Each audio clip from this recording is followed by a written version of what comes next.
Hi there, my name is Tyler Roicki. Welcome to my channel, and in today's video I'm going to share with you how to find your first client in 2021 working as a new real estate agent. So if you're new to the real estate business, this video is for you, and I'm going to specifically share 5 different sources of business to help you get started. So without further ado, let's dive into the video. So the first source of business is going to be people that you already know. So I'm talking friends, family, and 1 degrees. So what's 1 degree, you might wonder? Well, 1 degree I've got from the 6 degrees of separation, which for those of you who don't know what that is, it's this idea that everyone in the world is connected within about 6 degrees of separation. So you're essentially 6 degrees away from anyone in the world, all the way up to the president, any celebrity you can think of, any well-known person, even unknown people as well. I mean, you're essentially 6 social connections away from them.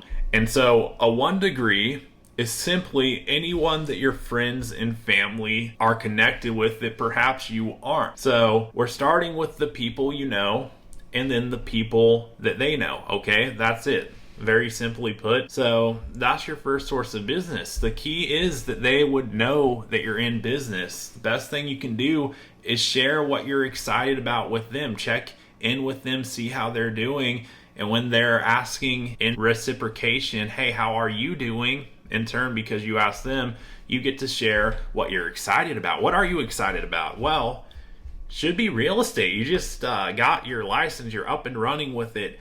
It's a new career, a new venture, whatever the case is, and you're excited about how you can help people with it.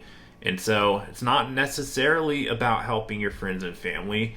It's about who they know who you could potentially help. So that's a great starting point, because the likelihood of your first piece of business, your first transaction coming from someone you already know or someone that they know is exceptionally high. But it's not going to happen unless they know that you're in the business. So that's the first source. The second source is referrals. And this might be something that you have heard nowhere else. I wouldn't be surprised if you haven't heard this yet, at least, because traditionally the thought is that referrals would come after you're established in the business. We all hear, of the real estate agents and brokers who have been doing this 10, 20, 30 years, who most of their business comes from referrals. Well, how does that happen when you haven't even done a deal yet? Well, there's different sources of referrals that aren't necessarily past clients, such as home service pros. So these are people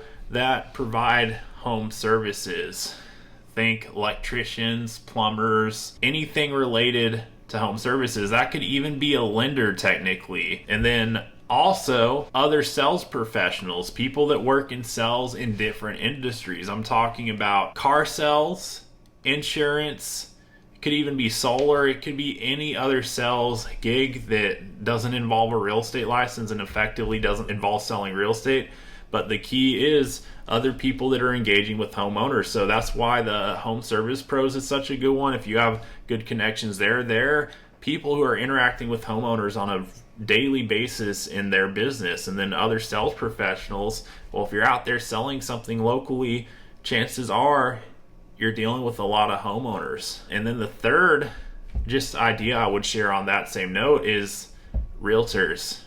Believe it or not, realtors in other market areas, because if you have a great network, if you're building relationships even with other realtors and they can't service your market area, well, guess what? You can. So if they ever have clients coming your way, they're going to need, at least if they're on top of their game, they're going to need another agent to refer them to in that market.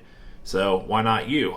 The more solid relationships you have with other professionals, both locally and beyond, even within the real estate space on that beyond note, the more likely it is that you're going to have business coming your way because of that relationship. So even other realtors can send business your way if they're not someone who services your market area.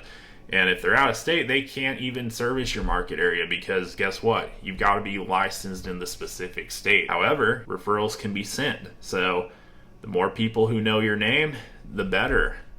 Add value to those people. Figure out how you can stand out as a fellow professional and how you can add value to what they're doing. Home service pros, you can send clients their way if they're great.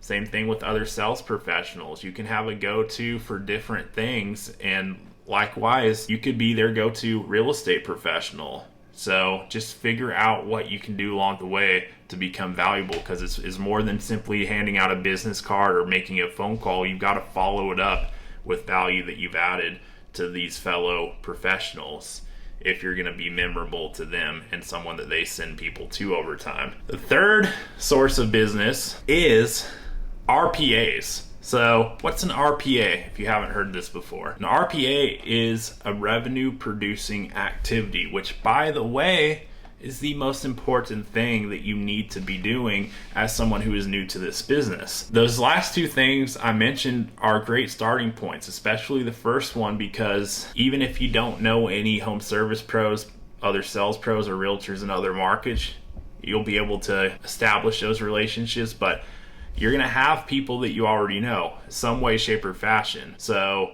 it's a great place to start, but the RPAs are the lifeblood of your business as someone who's new to it, because you need to be doing something consistently to engage in conversation with other people beyond your friends, family, and 1 degrees, because you're gonna exhaust that sooner or later. You're gonna go through that list, and yeah, you wanna stay in touch with them, but you're gonna have to have new people that you're engaging with on a daily basis, and that's where your RPA comes in. You know, what's some examples of a revenue producing activity? Well, you've got cold calling targeted lists. So a targeted list is people who have their home for sale by owner, or even expired listings, for instance. Market's not too heavy on that at this particular moment in time because the market's so hot that vast majority of houses are selling, but it's not always like that. And hey, there's still going to be houses that come off the market here and there. But those are two very targeted lists, because that's someone who raised their hand saying, hey, I've got a house that I want to sell, and there could be an opportunity for you to help them and add value. Second example of an RPA is door knocking. It's literally door knocking. Most of the people you're going to be talking to are homeowners. If they're not, they're someone renting. But either way, it's someone you can engage with conversation. If they're a homeowner, obviously, but even if they're renting, are they thinking of moving on anytime in the future? Is there any way that you can help them become familiar with the market? You know, that's the real question at that point.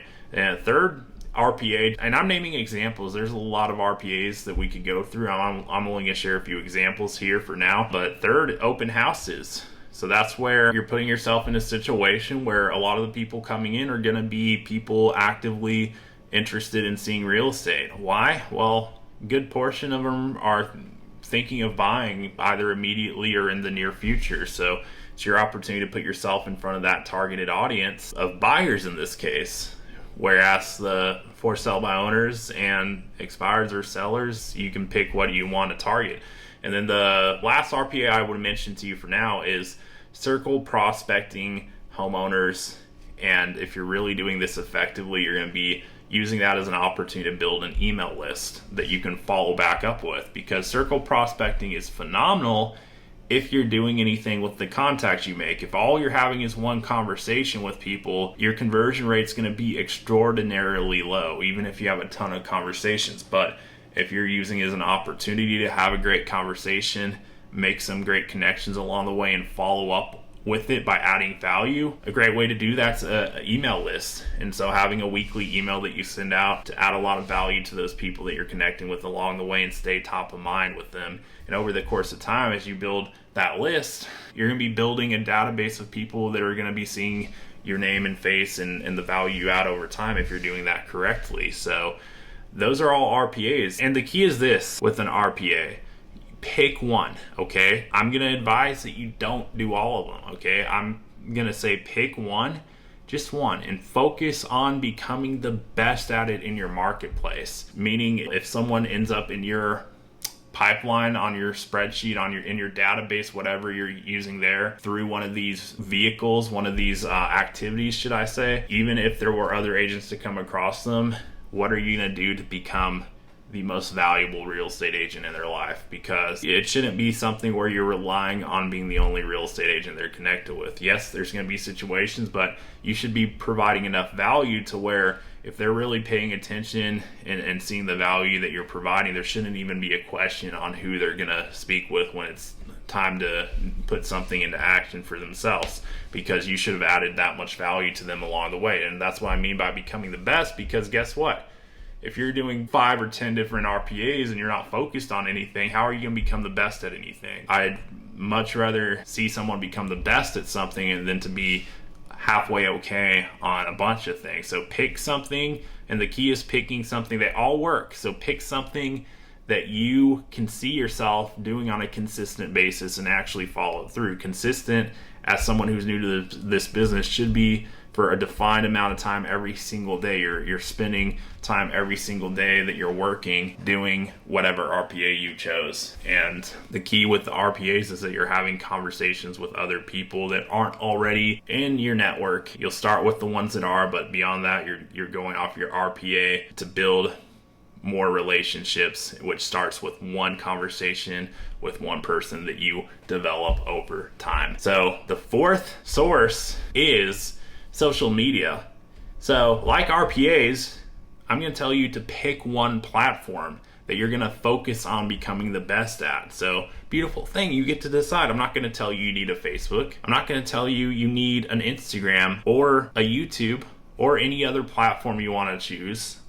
But what I am going to tell you is you need one, and that one platform should be the hub in which you're connecting and engaging with other people, especially people that you're meeting along the way, people that you already know, and then people that you meet while you're going about business and life.